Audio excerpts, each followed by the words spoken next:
पढ़ेंगे compensatory finance के बारे में। कंपेंसेटरी फाइनेंस क्या होता है? कंपेंसेटरी फाइनेंस को हिंदी में क्षतिपूरक वित्त भी कहते हैं।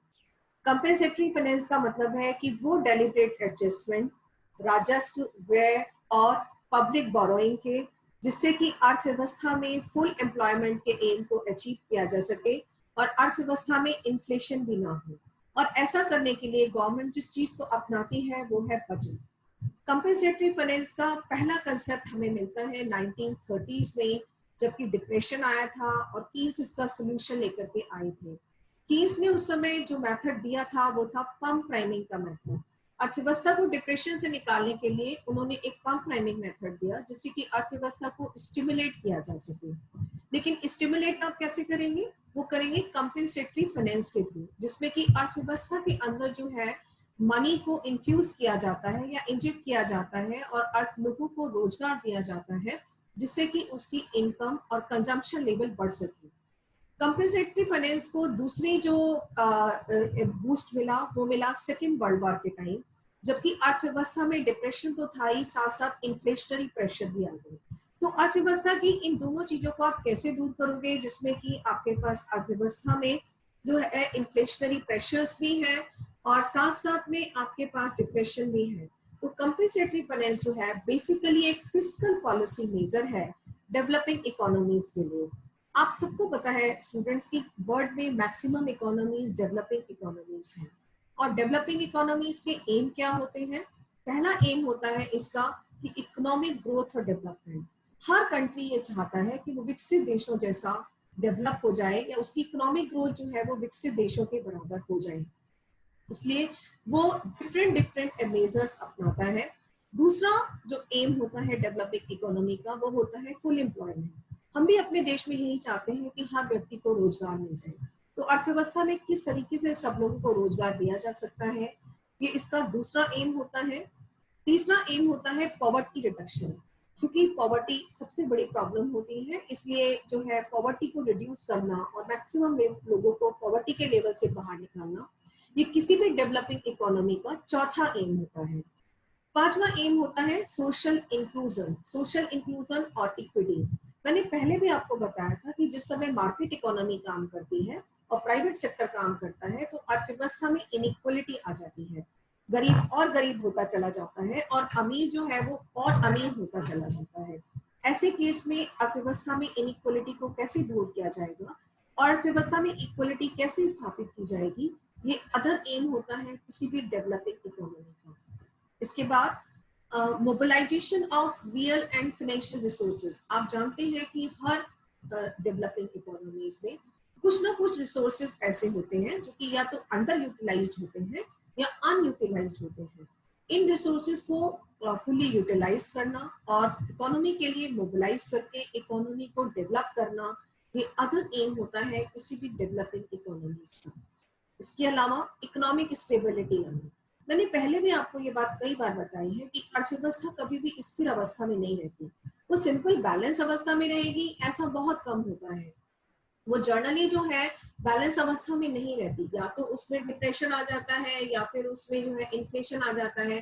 तो अर्थव्यवस्था में डिप्रेशन या जो है वो इन्फ्लेशन ना हो और अर्थव्यवस्था किस तरीके से स्टेबल पोजीशन में रहे, ये अदर एम होता है किसी भी डेवलपिंग इकोनॉमी का। इसके अलावा जो है डेवलपिंग इकोनॉमी जो है, यहाँ पे गवर्नमेंट जो है डेवलपमेंट करने के लिए जिस प्रोसीजर को अपनाती है उसे हम कहते हैं डेफिशिट फाइनेंसिंग। डेफिशिट फाइनेंसिंग क्या होता है?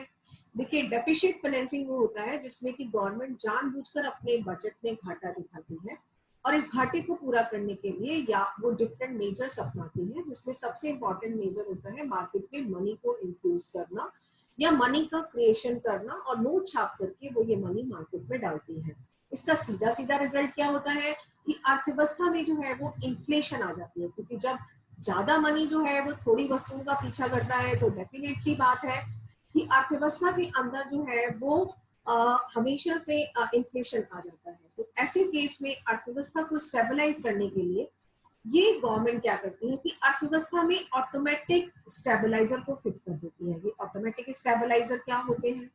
ऑटोमेटिक स्टेबलाइजर का मतलब है कि जिस तरीके से आपने घर में इलेक्ट्रॉनिक उपकरण देखे होंगे, इलेक्ट्रॉनिक उपकरण जैसे फ्रिज हो गया, टीवी हो गया, इसमें हम ऑटोमेटिक स्टेबलाइजर फिट कर देते हैं। ऑटोमेटिक स्टेबलाइजर का क्या मतलब होगा कि अगर आपके घर की लाइट में फ्लक्चुएशन होगा तो ये ऑटोमेटिक स्टेबलाइजर, अगर लाइट ज्यादा आएगी तो ऑटोमेटिकली उसे कम कर देगा, और अगर कम आएगी तो ऑटोमेटिकली उसे बढ़ा देगा। और इस तरीके से करके ये जब ये कर लेगा तो ये जो है फिर इससे अर्थव्यवस्था में जो है स्टेबिलिटी आ जाएगी और आपका जो इंस्ट्रूमेंट है वो फूटने से बच जाएगा। ऐसे केस में जो है ऑटोमेटिक स्टेबलाइजर जो है अर्थव्यवस्था में जो है स्टेबिलिटी लाने का काम करते हैं। दूसरे जो होते हैं वो होते हैं आपके बिल्ट डिस्क्रीट स्टेबलाइजर या दूसरी जानबूझकर लाने जाने वाले स्टेबलाइजर। अगर ऑटोमेटिक स्टेबलाइजर जो है अर्थव्यवस्था में फेल हो जाते हैं और वो अर्थव्यवस्था में जो है वो अर्थव्यवस्था को बैलेंस नहीं कर पाते, तो फिर इसको बैलेंस करने के लिए गवर्नमेंट जिस चीज को अपनाती है वो होता है आपका डिस्क्रिशनरी स्टेबलाइजर। स्टूडेंट्स, आपको पता है कि फिस्कल पॉलिसी के 3 इंस्ट्रूमेंट होते हैं। पहला इंस्ट्रूमेंट होता है टैक्सेस यानी कि कर, दूसरा इंस्ट्रूमेंट होता है पब्लिक एक्सपेंडिचर यानी कि सार्वजनिक व्यय, और तीसरा जो इसका इंस्ट्रूमेंट होता है वो होता है पब्लिक डेट यानी कि सार्वजनिक ऋण। इन तीनों को किस तरीके से गवर्नमेंट अपने इंस्ट्रूमेंट के रूप में यूज करके अर्थव्यवस्था में स्टेबलाइजेशन लेकर के आती है, ये फिस्कल पॉलिसी में किया जाता है। बजट में देखिए 2 तरह की सिचुएशन इकोनॉमी में आती है, या तो डिप्रेशन आएगा या इन्फ्लेशन आएगा। डिप्रेशन के टाइम में जो है अर्थव्यवस्था में जब लो लेवल ऑफ इनकम होती है और बिल्ट इन स्टेबलाइजर फिट कर दिए जाते हैं। मैंने अभी आपको बताया कि बिल्ट इन स्टेबलाइजर जो है वो एक ऑटोमेटिक स्टेबलाइजर की तरह काम करते हैं, जो कि अर्थव्यवस्था में टैक्स और एक्सपेंडिचर को इस तरीके से नेशनल इनकम के साथ एडजस्ट करते हैं कि अर्थव्यवस्था में हस्तक्षेप किए बिना भी अर्थव्यवस्था ऑटोमेटिकली बैलेंस में रहती है। फॉर एग्जाम्पल, अगर अर्थव्यवस्था में राष्ट्रीय आय जो है वो बढ़ जाती है या राष्ट्रीय आय इंक्रीज हो जाएगी, तो ऐसे केस में जो है ऑटोमेटिकली आप मान के चलिए कि ऐसे केस में ऑटोमेटिकली आपका टैक्सेस जो है वो इंक्रीज हो जाएंगे। और अगर अर्थव्यवस्था में जो है वो आपकी नेशनल इनकम जो है डिक्रीज हो जाती है, तो ऐसे केस में ऑटोमेटिकली टैक्सेस जो है डिक्रीज हो जाएंगे। डिक्रीज किस तरह से हो जाएंगे? देखिए, ऐसा होता है प्रोग्रेसिव टैक्सेशन के केस में और प्रोपोर्शनल टैक्सेशन के केस में। प्रोग्रेसिव आपका प्रोपोर्शनल टैक्स क्या होता है? मान लीजिए आपने सभी व्यक्तियों के ऊपर जो है वो 10% का टैक्स लगा दिया। अब अगर आपने सभी व्यक्तियों के ऊपर जो है 10% का टैक्स लगा दिया, तो ऐसे केस में क्या होगा कि जब आप 10% का टैक्स लगाओगे, तो अगर मान लीजिए आपकी तनख्वाह 10,000 है तो आपके टैक्स के रूप में 10,000 1,000 रुपए कटेंगे। अगर आपकी तनख्वाह जो है वो आपकी 30,000 है तो नेचुरली है कि आपका ऑटोमेटिकली टैक्स बढ़ के जो है वो 3,000 रुपए हो जाएगा। लेकिन अगर आपकी तनख्वाह बढ़कर 50,000 हो जाती है तो उसी प्रपोर्शन में आपका टैक्स बढ़ जाएगा। इसी तरह अगर आपकी तनख्वाह घट जाती है तो उसी प्रपोर्शन में आपका टैक्स जो है वो घट भी जाता है। तो ये जो है प्रोग्रेसिव और प्रोपोर्शनल टैक्सेशन ऑटोमेटिक स्टेबलाइजर के रूप में काम करते हैं और अर्थव्यवस्था को ऑटोमेटिकली बैलेंस करते हैं। इसके अलावा जो है, मान लीजिए अगर प्रोग्रेसिव टैक्सेशन है, प्रोग्रेसिव टैक्सेशन के केस में क्या होगा कि मान लीजिए कि आपकी अर्थव्यवस्था में आपकी तनख्वाह मान लीजिए 10,000 रुपए है, तो ऐसे केस में अगर आपकी तनख्वाह जो है वो 10,000 रुपए है तो आपसे टैक्स लिया जा रहा है 10%। और लेकिन अगर आपकी तनख्वाह बढ़कर जो है वो 30,000 रुपए हो जाती है तो टैक्स का अमाउंट बढ़ के भी आपका 30% हो जाता है। अगर आपकी तनख्वाह बढ़ के 50,000 रुपए हो जाती है और आपका टैक्स का अमाउंट बढ़ के भी जो है वो 40% हो जाता है, तो this is called progressive taxation. तो ये प्रोग्रेसिव टैक्सेशन आपका कहलाता है। इसी तरह एक्सपेंडिचर्स में होता है। एक्सपेंडिचर में क्या होगा? डिप्रेशन के टाइम पर चूंकि गवर्नमेंट के एक्सपेंडिचर ऑटोमेटिकली बढ़ जाते हैं, क्योंकि अनएम्प्लॉयमेंट रिलीफ बढ़ जाता है, सोशल सिक्योरिटी के मेजर बढ़ जाते हैं, जब ये सब मेजर बढ़ जाते हैं तो डेफिनेटली जो है गवर्नमेंट के खर्चे जो है वो इंक्रीज हो जाते हैं। जब गवर्नमेंट के खर्चे इंक्रीज होंगे तो ऑटोमेटिकली जो है उसका बजट डेफिसिट जो है वो इंक्रीज हो जाएगा। और बजट डेफिसिट अगर उसका इंक्रीज हो जाएगा तो डेफिनेट सी बात है कि वो गवर्नमेंट जो है डेफिसिट का बजट बनाएगी। अगर हम इसको रिवर्स कर दे तो इन्फ्लेशन के केस में बिल्कुल इसका उल्टा होगा, जो कि आपके जो है डिप्रेशन के टाइम होता है।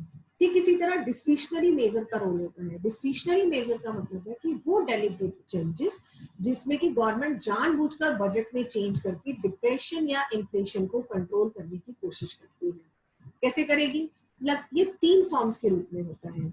सबसे पहला फॉर्म तो ये होता है कि गवर्नमेंट टैक्सेस को चेंज कर देगी, लेकिन गवर्नमेंट एक्सपेंडिचर में कोई भी चेंज नहीं किया जाएगा, वो बिल्कुल कांस्टेंट रहेंगे। दूसरा तरीका ये हो सकता है कि हम गवर्नमेंट के एक्सपेंडिचर को बिल्कुल भी चेंज ना करें, लेकिन जो है हम टैक्सेस को जो है क्या कहते हैं चेंज, टैक्सेस को कांस्टेंट रख दें और गवर्नमेंट के एक्सपेंडिचर को चेंज कर दें। तो हम ये भी कर सकते हैं कि टैक्सेस हमारे सेम हो लेकिन गवर्नमेंट का एक्सपेंडिचर जो है वो चेंज हो जाए। तीसरा तरीका ये भी हो सकता है कि गवर्नमेंट जो है वो दोनों में ही चेंज कर दे, एक्सपेंडिचर में भी चेंज कर दे, टैक्सेस में भी चेंज कर दे। सपोज की जो डिप्रेशन है इकोनॉमी में, तो एक तरफ तो वो एक्सपेंडिचर को बढ़ाएगी और दूसरी तरफ वो टैक्सेस को घटाएगी। जब एक्सपेंडिचर बढ़ाएगी तो लोगों के हाथ में ज्यादा पैसा जाएगा, जब वो टैक्सेस को घटाएगी तो भी लोगों के हाथ में ज्यादा पैसा जाएगा, और इस तरीके से वो लोगों को डिप्रेशन से या इकोनॉमी को डिप्रेशन से निकालने में कामयाब हो जाएगी। इसलिए अगर ऑटोमेटिक स्टेबलाइजर फेल हो जाते हैं, उसी केस में गवर्नमेंट जो है डिस्क्रिशनरी मेजर, डिस्क्रिशनरी को हिंदी में हम विवेकाधीन उपाय भी कहते हैं, विवेकाधीन उपाय अपना करके इन्फ्लेशन और डिफ्लेशन को कंट्रोल करने की कोशिश करते हैं। स्टूडेंट्स, एक इंपॉर्टेंट बात मैं आपको बता दूं कि कंपेंसेटरी फाइनेंस का जो कंसेप्ट है वो जनरली डिप्रेशन से इकोनॉमी को निकालने के लिए यूज किया जाता है। अब डिप्रेशन क्या होती है? आप सभी जानते हैं कि डिप्रेशन वो स्टेज होती है कि जब की अर्थव्यवस्था में लो लेवल ऑफ इनकम होती है, लोगों की इनकम घटनी शुरू हो जाती है, और या फिर अर्थव्यवस्था में अनएम्प्लॉयमेंट जो है फैलना शुरू हो जाता है। अनएम्प्लॉयमेंट फैलने का मतलब है कि या तो गवर्नमेंट के लोगों की जॉब चली जाएगी, पार्शली चली जाएगी, या फिर उनकी जॉब जो है वो फुल्ली चली जाएगी। ऐसे केस में अगर उनकी जॉब जो है पार्शली जाती है तो भी उनकी इनकम कम हो जाएगी, और अगर उनकी जॉब फुल्ली जाती है तो भी इनकी इनकम जो है वो कम हो जाएगी। तो इस केस में जो है गवर्नमेंट वो जो है डिप्रेशन से इकोनॉमी को निकालने के लिए जो है तरह तरह के मेजर अपनाती है। अब आता है कि वो कौन से मेजर अपनाएगी। तो कौन से मेजर में सबसे पहला मेजर जो वो अपनाती है वो होता है कि डेफिशिट बजट बनाना या अनबैलेंस बजट बनाना। डिप्रेशन से इकोनॉमी को निकालने के लिए गवर्नमेंट जानबूझ करके जो है वो डेफिशिट बजट बनाती है। डेफिशिट बजट का क्या मतलब है कि जिसमें गवर्नमेंट जानबूझकर अपना घाटा ज्यादा दिखाती है, यानी कि खर्चा हमारा ज्यादा है, आमदनी हमारी कम है। जब खर्चा ज्यादा होगा, आमदनी कम होगी, तो नेचुरली जो है कि हम इस घाटे की भरपाई नोट छाप के करेंगे। तो डेफिशिट बजट के अंदर पब्लिक एक्सपेंडिचर हमेशा ज्यादा होंगे और टैक्स रेवेन्यू जो है वो हमेशा कम होगी। गवर्नमेंट जानबूझकर ज्यादा खर्चा करेगी और टैक्स रेवेन्यू से कम इनकम मिलेगी। कंपेंसेटरी एक्सपेंडिचर को करने के 3 पॉसिबल वेज हो सकते हैं। अब आपको कंपेंसेटरी फाइनेंस चाहिए, यानी कि आपको क्षतिपूरक व्यय करने के लिए पैसा चाहिए। ये पैसा कहाँ से आएगा? पहला तरीका तो ये हो सकता है कि आप टैक्स लगा दें, लेकिन टैक्स कैसे लगाओगे आप? टैक्स लगाने के लिए सबसे बड़ी प्रॉब्लम तो आपके सामने ये है कि जैसे ही आप टैक्स का रेट इंक्रीज करोगे, चूंकि डिप्रेशन चल रहा है, चूंकि अनएम्प्लॉयमेंट चल रहा है, लोगों के पास इतना पैसा ही नहीं है कि वो आपको टैक्स के रूप में इतना पैसा दें। जब लोगों के पास इतना पैसा ही नहीं है तो वो आपको इतना पैसा टैक्स के रूप में कैसे देंगे? हाँ, एक केस हो सकता है टैक्स फ्रॉड का। टैक्स फ्रॉड का क्या केस हो सकता है कि मान लीजिए जो लोग टैक्स की चोरी करते हैं या जिन्होंने टैक्स को होल्ड कर रखा है, अगर आप उनके ऊपर कार्रवाई करें तो आप थोड़ा सा पैसा जो है यहाँ से निकलवा सकते हैं, लेकिन ये मनी इतना सफिशिएंट नहीं होता कि हम जो है इससे अर्थव्यवस्था की जरूरतों को पूरा कर सकें। तो टैक्सेशन जो मेजर है ये ऐसे केस में बिल्कुल नाकामयाब हो जाता है और इसके थ्रू जो है आप कंपेंसेटरी फाइनेंस नहीं कर पाते। दूसरा तरीका है कि गवर्नमेंट जो है वो बोरोइंग करे। अब गवर्नमेंट बोरोइंग कैसे करेगी? तो गवर्नमेंट को बोरोइंग करने के लिए क्या करना होगा कि गवर्नमेंट को बैंकों के पास जाना होगा, इंटरनल बोरोइंग करनी होगी या एक्सटर्नल बोरोइंग करनी होगी। तो गवर्नमेंट बोरोइंग करने के लिए क्या कर सकती है कि बैंकों के पास जाएगी, उनसे फंड रेज करेगी, लेकिन उसमें भी एक खतरा है। क्या खतरा है कि अगर मान लीजिए गवर्नमेंट जो है वो बैंकों के पास जाती है और उनसे बोरोइंग लेती है, तो डेफिनेटली बैंक गवर्नमेंट को मनी देना पसंद करते हैं। क्यों पसंद करते हैं बैंक मनी देना? क्योंकि उन्हें मालूम है कि अगर हम गवर्नमेंट के पास पैसा रखेंगे तो हमारा पैसा डूबेगा नहीं, और दूसरी बात यह है कि जो है हमें इंटरेस्ट के साथ वापस मिल जाएगा। लेकिन इसमें एक समस्या है। समस्या क्या है कि जैसे ही आप बैंकों से पैसा लोगे तो प्राइवेट कंजम्पशन और इन्वेस्टमेंट के लिए जो मनी है वो आपका रिड्यूस हो जाएगा। जैसे ही प्राइवेट के लिए मनी आपका रिड्यूस होगा तो प्राइवेट कंजम्पशन और इन्वेस्टमेंट के लिए मनी आपको नहीं मिलेगा। तो ये भी बेनिफिशियल नहीं हो सकता जबकि आप जो है जबकि आपको डिप्रेशन से इकोनॉमी को निकालना है और कंपनसेटरी फाइनेंस। एक और तरीका जो गवर्नमेंट अपना सकती है वो ये हो सकता है कि या तो गवर्नमेंट के पास जो एक्यूमुलेटेड कैश है गवर्नमेंट उसको खर्च करे। एक्यूमुलेटेड कैश का मतलब क्या है? सपोज घर में भी जैसे आपके साथ होता है कि मान लीजिए आपके घर में मनी की कमी हो जाए और आपको अचानक से मनी की जरूरत हो, तो आप क्या करते हो? घर में जो आपने कैश मनी कहीं ना कहीं जमा करके रखा होता है सबसे पहले आप उसको निकालते हो। तो ठीक इसी तरह गवर्नमेंट भी कर सकती है कि वो अपने एक्यूमुलेटेड कैश को यूज कर सकती है। दूसरा तरीका वो ये कर सकती है कि सेंट्रल बैंक से उधार ले लें। ये भी एक तरीका है जिसके थ्रू कंपनसेटरी फाइनेंस किया जा सकता है। तीसरा तरीका है कि वो फ्रेश करेंसी को प्रिंट कर दे। यही मेथड आपको फंक्शनल फाइनेंस में प्रोफेसर एपी लर्नर ने भी बताया था कि ये वो पावर है गवर्नमेंट के पास जिसमें कि गवर्नमेंट अर्थव्यवस्था में बिना हस्तक्षेप किए, बिना पब्लिक डेट बढ़ाए, बिना पब्लिक बोरोइंग किए गवर्नमेंट में एक्स्ट्रा मनी क्रिएट कर सकती है। तो तीसरा तरीका ये है कि वो क्रिएशन ऑफ न्यू करेंसी कर दे या प्रिंटिंग ऑफ फ्रेश मनी कर दे। अगर वो ये तरीका अपनाती है तो डेफिनेटली जो है वो अर्थव्यवस्था में एक्सपेशनरी इफेक्ट ला सकती है और उसे बैंक से बोरो भी नहीं करना पड़ेगा। ना उसे बैंक से बोरो करना पड़ेगा और ना ही जो है ऐसे केस में जब वो बोरो भी नहीं करेगी और उसके पास एक्स्ट्रा मनी भी इसके लिए क्रिएट हो जाएगा। तो ये दूसरा तरीका है जिसके थ्रू कर सकती है। ठीक है, जैसे कि इस समय चल रहा है, करंट सिचुएशन चल रही है कोरोना पैंडेमिक में, गवर्नमेंट का बहुत सारा खर्चा हो रहा है। डेफिनेटली टैक्स से पैसा आ नहीं सकता। टैक्स से पैसा इसलिए नहीं आ सकता क्योंकि लोगों की इनकम ऑलरेडी कम है।